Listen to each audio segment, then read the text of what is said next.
Fund. So I realized that a lot of people go into an investment and suddenly something happened, and then before you know it, they want to pull out of that investment. Sometimes it's land investment, sometimes it's stocks, it's shares, sometimes it's just mutual funds. But you go into an investment, if you do not have an emergency fund that you can touch when emergencies occur, then you're gonna want to dip into the investment. You probably will even want to be insulting those you invested with and seeing them as wicked people and all of that. Meanwhile, many of these investments that you're going into, you cannot pull out like that. Okay, you can't buy a share and then suddenly say you wake up, you want to sell the share and you need the money today. It doesn't work that way. Even if you tell your broker to help you sell the shares, it doesn't work overnight. And some other investment types, if you buy land now, you can't buy land and then say immediately, my mother is sick or my uncle is sick, I want to sell the land. It doesn't work that way. Okay, so in order not to look foolish where you are putting money into an investment and you are forced to pull your money out, make sure you have what we call an emergency fund. So the emergency fund is what you will use in the case of something happens, something unexpected happen. So if you have an emergency fund, can you type 1?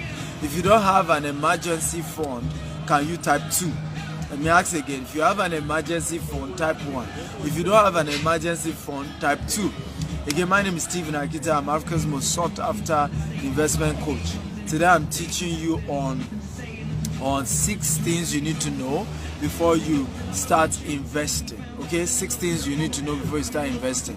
And please, as you're joining me, I'd like you to share this video. If you can share 100 times, 200 times, please share it. I've often realized that people don't appreciate information that will really change their lives. Okay, we Africans don't value this kind of information about financial empowerment, about turning our finances around. But we need to change that narrative. Okay, it's insulting when you hear, if you want to hide a thing from a black man, put it in a book. All these kind of statements are insulting. We need to become people who are conscious, who are ready for valuable information. Okay, and I think that is critical at this point of our life. So please share this video, share again. I'm sharing on 6 things you need to know before you invest in anything. So number 1, have what we call emergency fund. Emergency fund. Number 2, and this is very, very important, and I realize a lot of people are not even conscious of this. Avoid circumstances that can lead to fraud. Okay, scam artists read the headlines. 2, often they use a highly publicized news item to lure potential investors and make the opportunity sounds more legitimate. Okay, and this is very, very important that you understand that you need to avoid circumstances that can lead to scam. So many people who invested in MMM did not know that it was a scam, and it was amazing to me that they didn't know, because it was on Google. If you just Google, is MMM a scam, you will have read that the scam started in Russia, okay, and that it was a Ponzi scheme that failed in Russia and didn't work at all. There's so much information online about MMM, but yet people put in their money and some people even committed suicide. So avoid investment opportunities that may lead to fraud, because scammers too are very sensitive. They know what is in the news. They probably will put together some and say, look, so person is even doing it, these other people are doing it, come and put in your money. And then they lure you into an investment that is not real, and then your money is gone. It's just gone, totally gone. So you must be careful before you invest your money. Before you go into any form of investment, be careful, study, read hard, get certain information. It's very, very clear and very, very important. I remember at times some people were saying that is it UN or World Bank was giving people money to start their business, and there was a loan you can get 10 million, you can get this. There are some verifications they are doing. Submit your Kinikon, you can start a microfinance bank. And there was so many information around this. Something was going on, something was cooking, and everybody should go into it. And immediately somebody also told me, he said, look, you will get a lot of money if you go into this. They will give you, it's a free, almost like a free money. They are giving people in Nigeria. And immediately I went on Google, I typed it, and I realized that World Bank had even disowned that project. CBN has disowned that project, that there's nothing like that they are not giving anybody money through any microfinance bank. But yet people were doing it, they were putting their money, and they were losing big time. So today we're looking at 6 things you must know before you put in your money into any form of investment. 6 things you want to know. So we looked at the first one, and we said the first one is that you need to have what we call an emergency fund. Okay, when you have an emergency fund, you will be able to pull out of that in the case of emergency. So suddenly you just need money quickly, and it's very urgent. You will just simply be able to do that. Am I good? Okay, thank you. So you'll be able to use that emergency fund in the situations where suddenly you just need money, and such always happen. So if you put all your money into an investment opportunity just because the opportunity was very good, in the case where you now have an emergency, the question will then be, where do you get the funds from? How do you handle that kind of emergency situation? And a lot of us sometimes we miss this part. We just hear that there's this investment opportunity, we put in all our money into it, everything into it, literally everything. Okay, nothing is being kept aside in case of something emergency happen, and then you now get situation whereby an emergency occur, then you want to be putting pressure on some of the investment opportunities you've taken advantage of, and it just makes you be in an uncomfortable situation.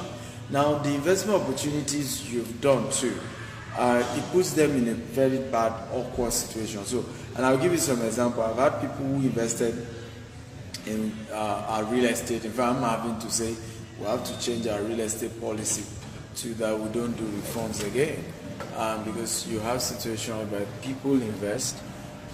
It may just even be that they invest this same week, and before you know it, they tell you they're not doing it again. And it's funny because you begin to ask yourself, do people think that such investment, such money are kept in the bank?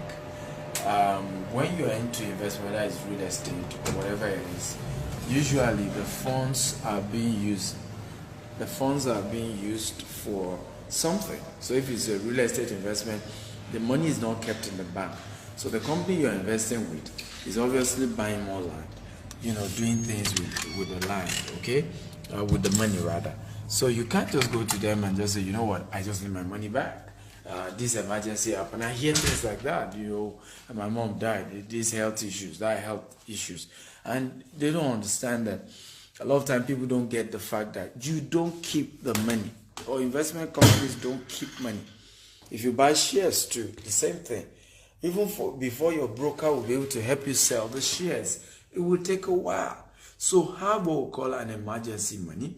So this emergency money becomes what you can use in the case where you need money urgently, you need money desperately, you just go ahead and use the emergency money.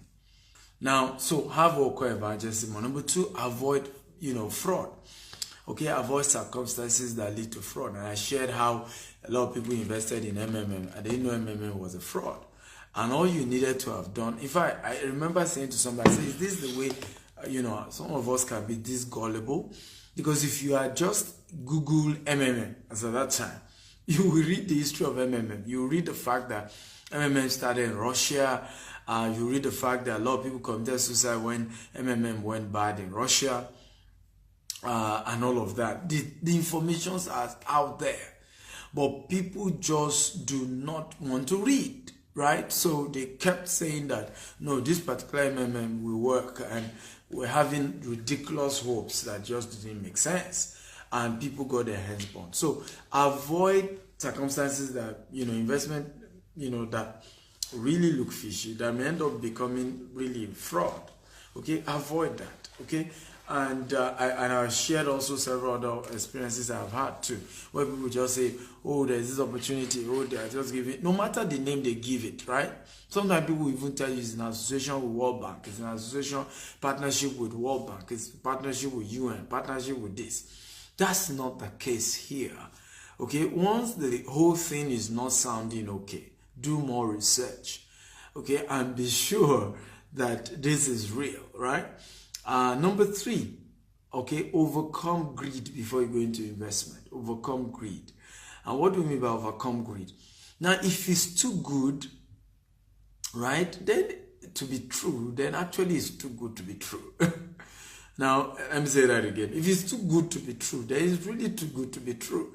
For example, how can a company tell you they're going to be giving you, 30% every month?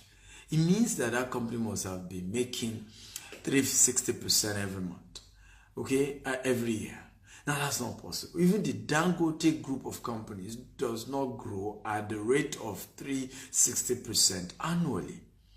Okay, it doesn't work that way. And what I mean by that is that because there's overhead cost, because there are lots of overhead and bills that companies have to pay, even if they make such a profit, they can't give you everything. So if a company is saying that we're doing whatever, I don't care what they tell you they're doing, even if it's gold they're mining, because of their overhead cost, right, there's no way they can be giving you 360% annually. It doesn't make sense. It's ludicrous. It doesn't make sense. I don't know why people do this. Before you become an investor, overcome your greed. Overcome it. And greed can be overcome. All right?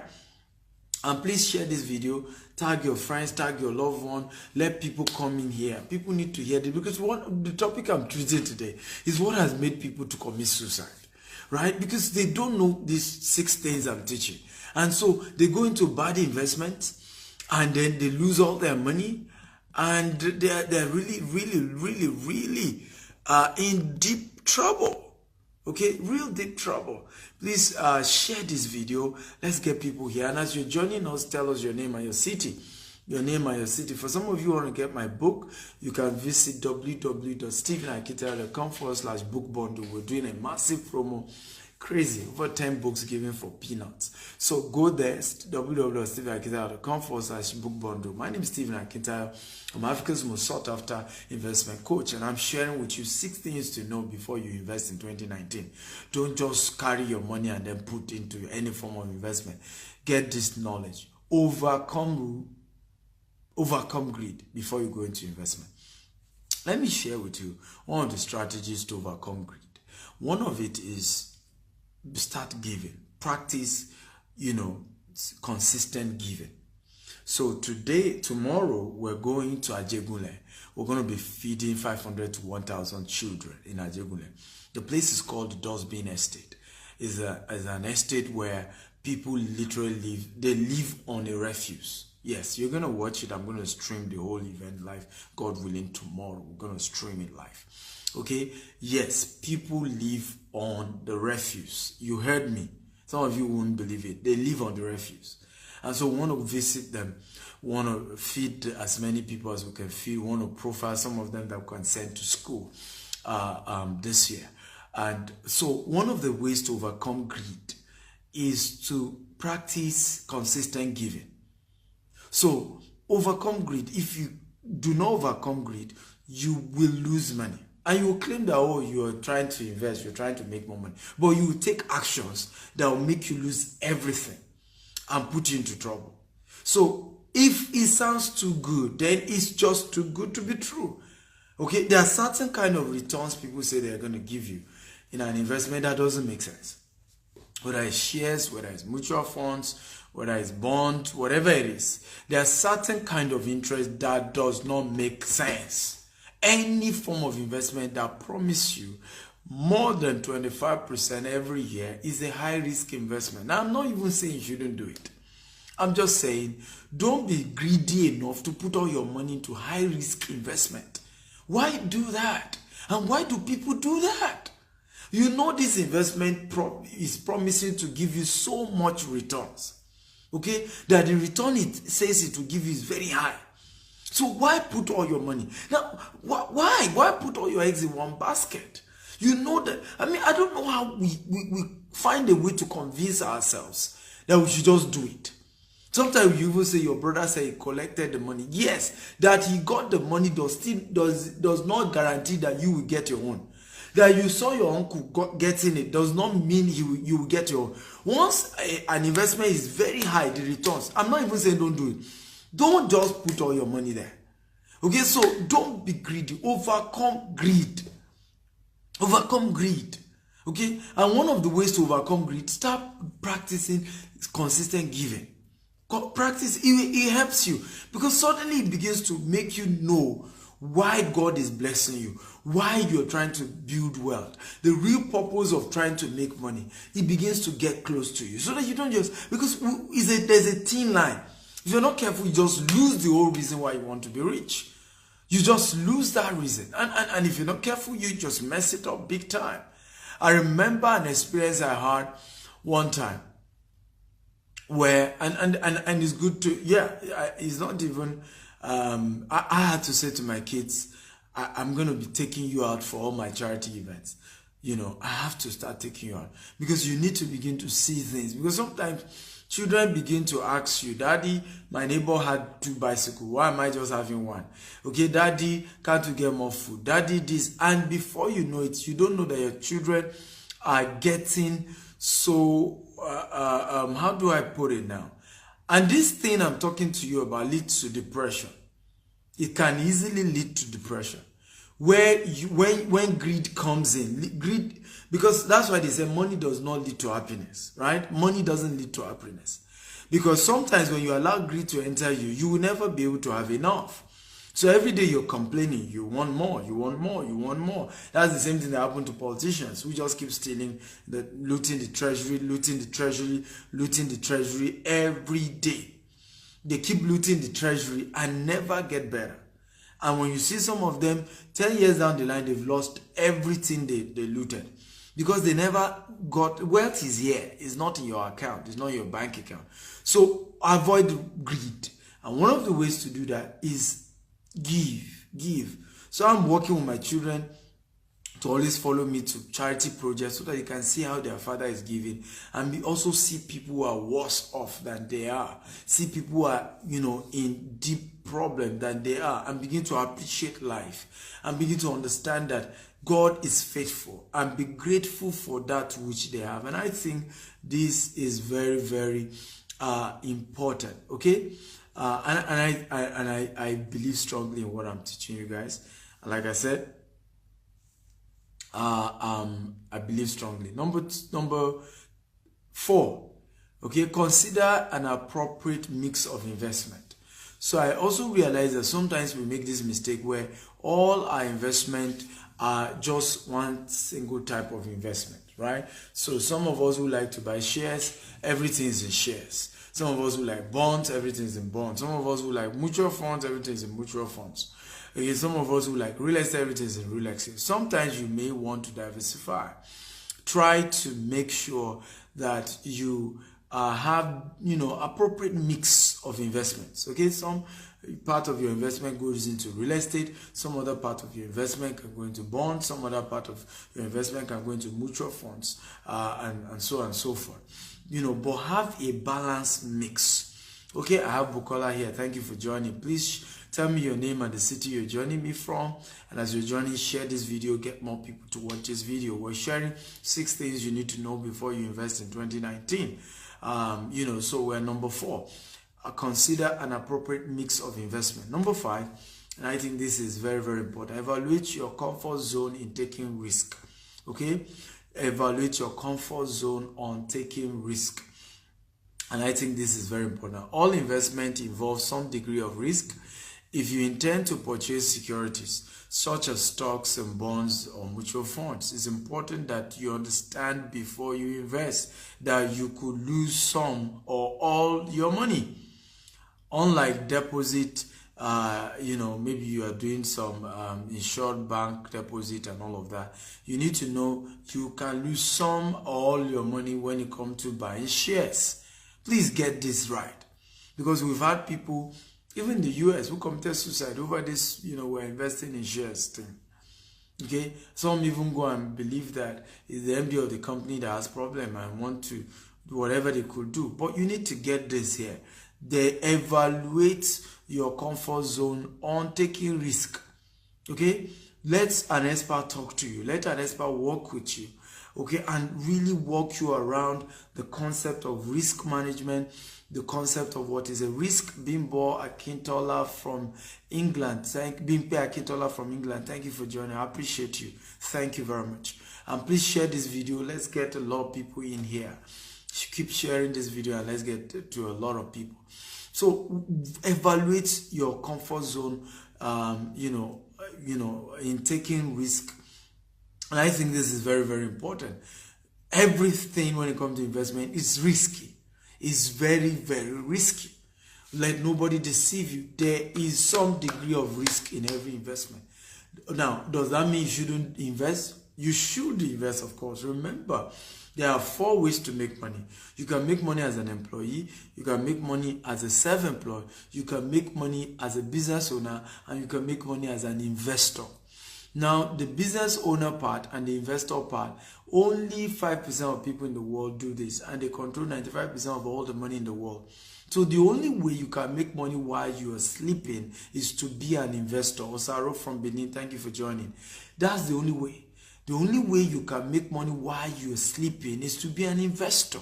That's the only way, right? And so investment is critical. We call it, another word for investment means that you make your money work for you. So you can rest, you can sleep, you can relax. Your money is just working for you. Your money is just working for you. And all the richest people in the world are not people who work for money. They are people that money work for them. Warren Buffett said, if you don't have a way of making money while you're sleeping, you will have to work till you die.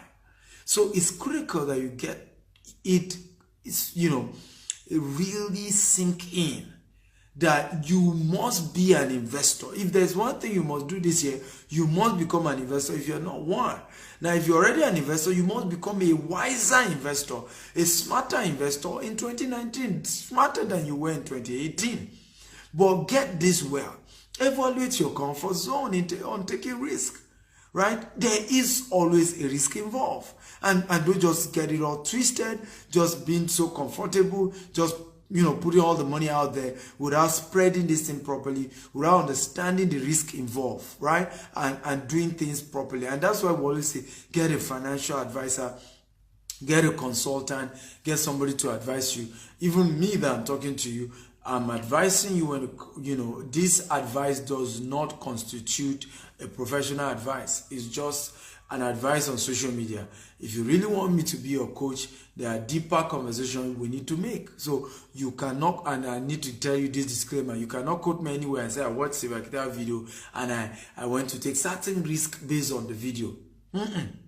You and I do not have any agreement. This is just, a normal advice as to some of the things you need to do, some of the decisions you need to do. You really want to take this to the next level, there's a deeper conversation we need to have. And this is very clear, very important. A lot of times when they talk about investment, you hear, consult, your financial advisor, do this. Do not just go into investment and just take risk anyhow. And then you say, well, I must take risk. I agree. Okay, it is risky not to take risks, but do it smartly. How? By reading books, by getting coaches, by getting experts involved in the decisions that you need to take. Okay, number 6, I believe. Okay, draw a personal financial roadmap. And I can overemphasize this because I've shared this in several of the sessions I've had. Draw a financial roadmap. So, and I'll give you an example. Somebody one time chatted me up and said, Mr. Stephen, I have 100 million naira, and can I do with 100 million naira such that in 3 months I can double it? And I said to him, go buy a gun, okay, and go rob a bank. Now, some of you think my advice was sarcastic, Abi. No, don't mind me, I can be sarcastic at times. But it was just a ridiculous question. Okay? It was just a ridiculous question. It didn't make any sense. Right? And I see a lot of us do that. Right? Maybe because we're under some financial pressure, we've mismanaged some money, and now we're trying to get back. And sometimes if you're not careful, you now get deep yourself inside a deeper hole. You even find yourself inside a bigger mess than you were before now. Because you're so rushing to want to come out, At the end of the day, you're finding yourself into some very, very, deep stuff. So I always advise people, and it's my own personal advice, that look, if you want to be an investor, you want to do some of these things, try and, be smart enough to make sure that you have a roadmap. A roadmap that is very clear, a roadmap that is not trying to make you rich overnight, a roadmap that is, scientific, a roadmap, I call it SMART goal, specific, measurable, realistic, achievable, and time-bound. A roadmap that is systemic, a roadmap that includes what we call compound interest, where even though the beginning is small, remember, do not despise the day of little beginning. Your latter end, you are planning to be a lot bigger and greater and massive. So that's the kind of concept you bring into this kind of business, right? Into investment. Draw a clear-cut financial roadmap. How many of you have a financial roadmap? If you do, type 1. If you don't, type 2. Because you need to have one. Okay? A financial roadmap. If you do, type 1. If you don't, type 2. You need to have one. Financial roadmap. Clear-cut roadmap. Clear-cut plan and strategy to move from where you are to where you want to be. Clear-cut, with advice from, great consultants. Sometimes you may make it could be, you could mind map it. Okay, so I'm going to start with real estate. So I'm going to buy stocks here. I'm going to do mutual funds here. I'm going to do bonds here. And then, I'm going to then get, to expand. I'm going to start with this X amount, then later grow it every 2-3 months or grow it every 6 months. But something very concrete, very clear cut, easy to follow, nothing complex, and you want to follow through. So if you have a financial, personal, right, financial roadmap, type 1. If you don't, type 2. There is a goal, right? This is not goal. So let me give you an example. I have a goal of raising, making 15 billion in all of our businesses. That's a goal. That's not a roadmap. Then after getting that goal, you now still have to break it down. You still now have to put together, like, your roadmap is like what we call the methodology. It's not the how. The goal is the where you're going, right? The roadmap is like how you want to get there, the strategies, the steps you want to take, the decisions you have to take. And I'll give you an example of one of my spiritual mentor took years ago. So because of some of the dreams he had that year, he called his children and said, children, from today, no more milk in this house. Anybody want to take milk in this house, squeeze your breast and drink your own milk. Right? From today, secondly, no more egg in this house. Anybody want to eat egg in this house need to lay one. It was part of the financial roadmap for that year, because he realized that what was going into buying milk and buying egg was a lot. And if he really wants to achieve the goal he had, right, he can't continue to be spending that much on milk and egg. And he has to stop everybody in their family, from the children to the wife to everybody. Okay? But this same person I'm talking to you now has 2 private jets.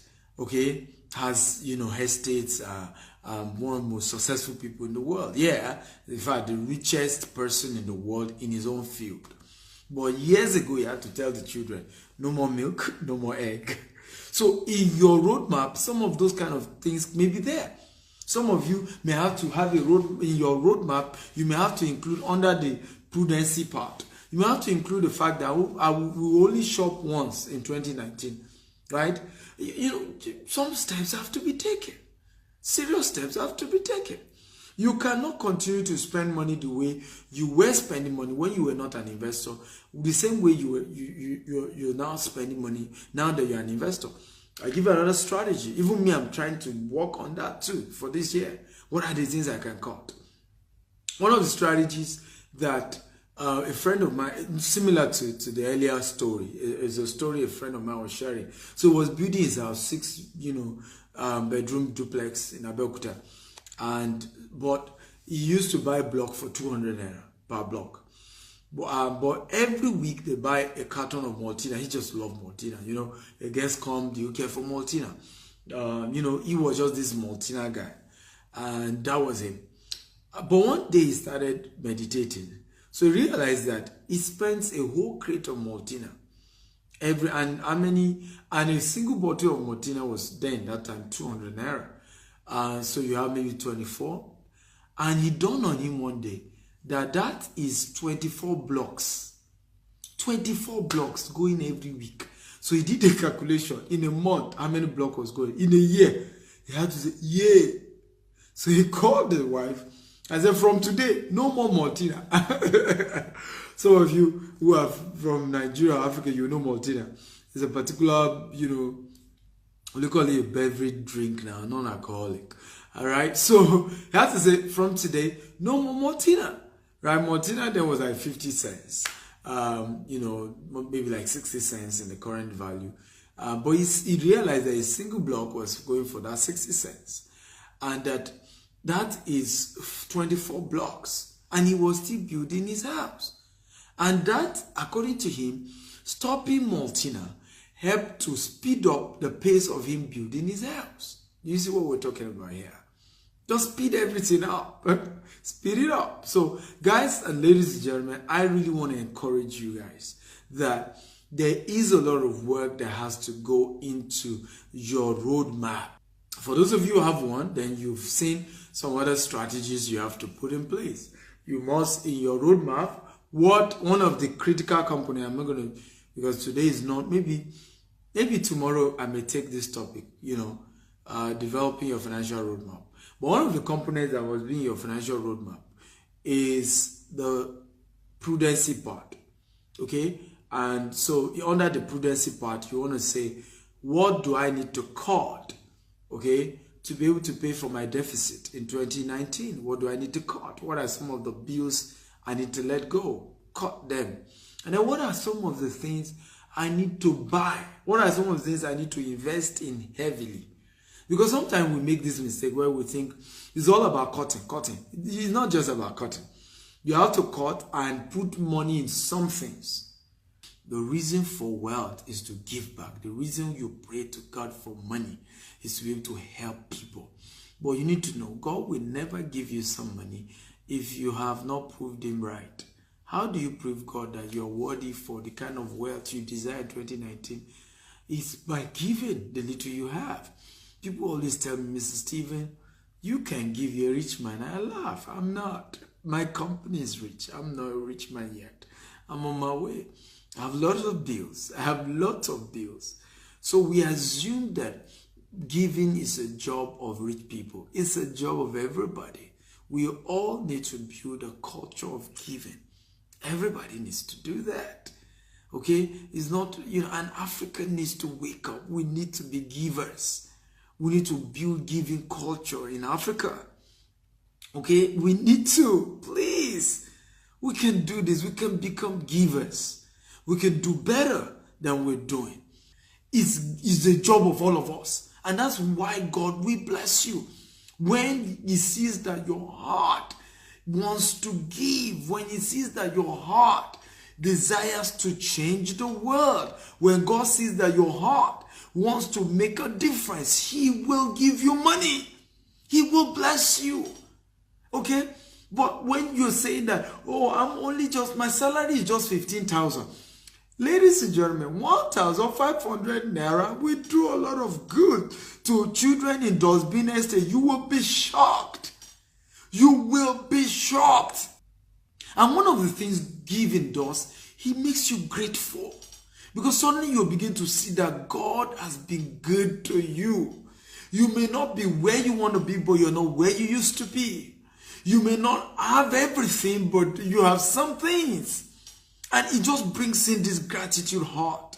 Because greed must be overcome. And how do you overcome greed? By giving. By giving. Because the more you give, the more you see that so many of these people you are having to give to are in a real worse situation than yours. And it just gives you a better perspective. And once you get that picture, wealth begins to come your way. Money begins to look for you. Really. Let me tell you when I give. I give when I'm broke. That's when I give. I tell people, I say, those who need to give are those who are broke. Those who are poor. Giving is not meant for the rich. It's meant for the poor.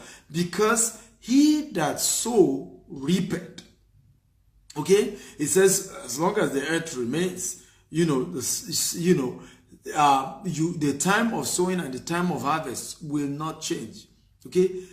Sowing and reaping will never change. It's a law. It's a law. Okay? It's a law.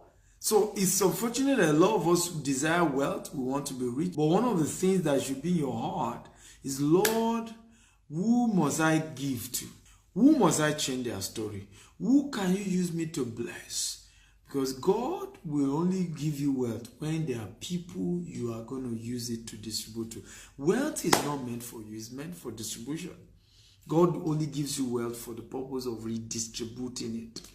Okay? And that's really the purpose of wealth. Becoming a channel